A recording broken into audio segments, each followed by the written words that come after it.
Ribuan buruh Kota Batam menggelar unjuk rasa di depan kantor Wali Kota Batam. Dalam unjuk rasa tersebut, mereka menolak Omnibus Law dan Undang-Undang Cipta Kerja. Ribuan buruh tersebut juga menyoroti kecelakaan kerja yang terjadi di Kota Batam. Selain itu, mereka juga menuntut pemerintah Kota Batam agar membentuk tim pencari fakta mengenai pelaksanaan K3 di Kota Batam.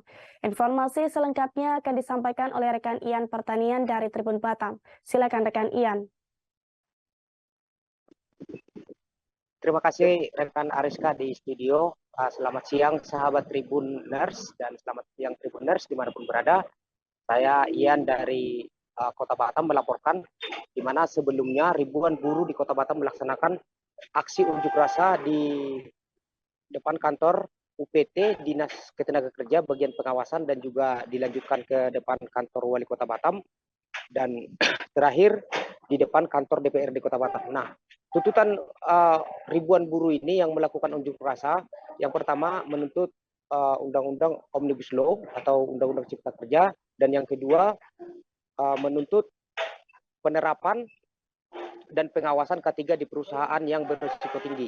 Nah, sahabat Tribun, tuntutan buruh ini berdasarkan di mana pada bulan Maret ini yang baru 15 hari sampai saat ini terjadi 2 kali kecelakaan kerja di perusahaan dan menewaskan 4 karyawan. Nah, jadi buruh yang melaksanakan unjuk rasa di depan Pemko Batam itu, mereka menuntut kepada pemerintah Kota Batam untuk membuat surat himbauan kepada seluruh perusahaan yang berisiko tinggi agar melakukan pengawasan dan penerapan K3. Selanjutnya, mereka juga menuntut pemerintah Kota Batam untuk membentuk tim fakta.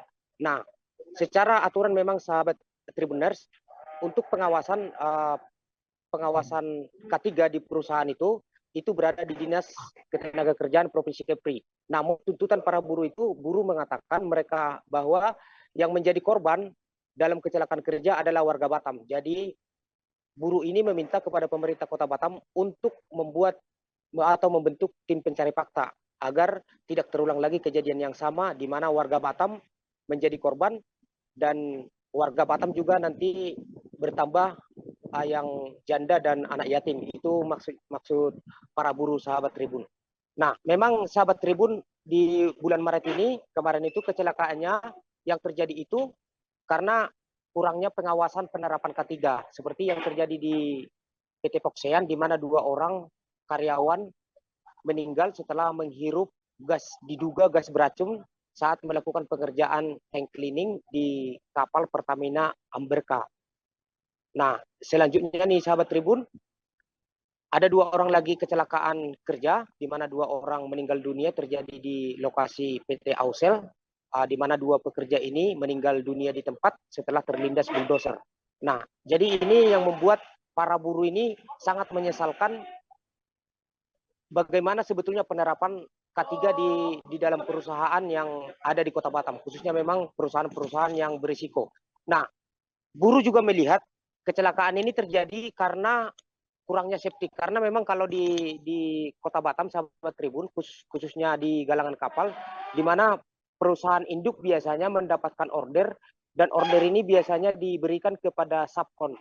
Jadi yang sering menjadi korban kecelakaan kerja itu adalah buruh subkon, bukan buruh perusahaan induk ya atau menkon.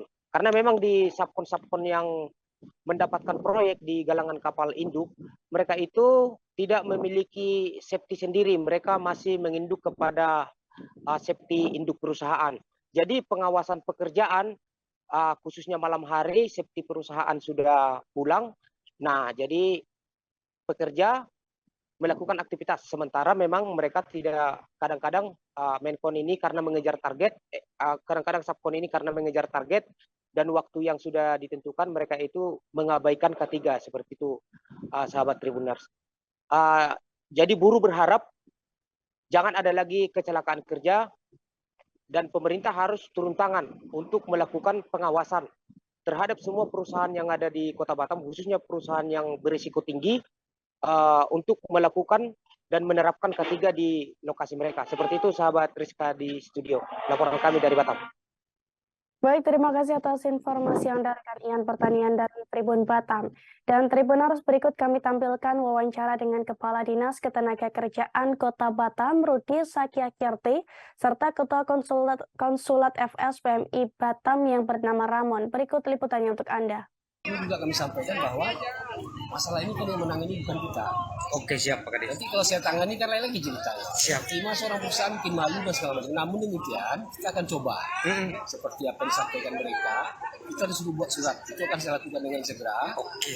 Buatkan surat himbauan ya kepada seluruh perusahaan khususnya yang berisiko tinggi ya. Berisiko tinggi untuk mematuhi ya, K3 dan segala macam. Kalau dekat, mudah-mudahan minggu ini bisa suratnya selesai dan kita akan sampaikan kepada perusahaan-perusahaan itu himbauan kepada mereka.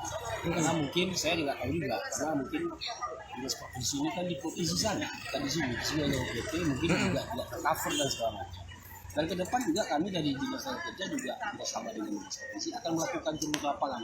Cuman jadwalnya juga belum pernah sinkron gitu. Kalau perlu buat satu regulasi gitu ya, ini penting karena apa, sebenarnya masih bisa membuat aturan-aturan ya yang untuk menyadarkan kita semuanya terkait ketiga gitu, karena Undang-Undang Nomor 1 tahun 1970 itu sifatnya general, artinya ada poin-poin yang bisa ditarik ya atau yang bisa diambil oleh Dewan untuk membentuk satu peraturan daerah atau perda gitu. Ya tentu misalkan contoh ya, setiap pekerja baik dia dari Sapon atau Mainkon sebelum dia masuk bekerja itu diberikan gratis APD-nya, alat pelindung diri. Nah ini bisa juga dibuat perda gitu. Memang sudah ada di undang-undangnya, tapi kalau dibuat perda kan tidak bertentangan. Ini agar supaya seluruh pengusaha baik pun pekerja paham gitu. Kalau sekarang ini kan nggak ada nih, udah mau selesai masa jabatannya, nggak ada satupun membuat peraturan daerah terkait tenaga kerjaan. Sedangkan dari tahun lalu sampai sekarang udah banyak yang meninggal gara-gara kecelakaan kerja. Masa mereka tidak bisa berbuat untuk kita? Terima kasih sudah nonton. Jangan lupa like, subscribe, dan share ya.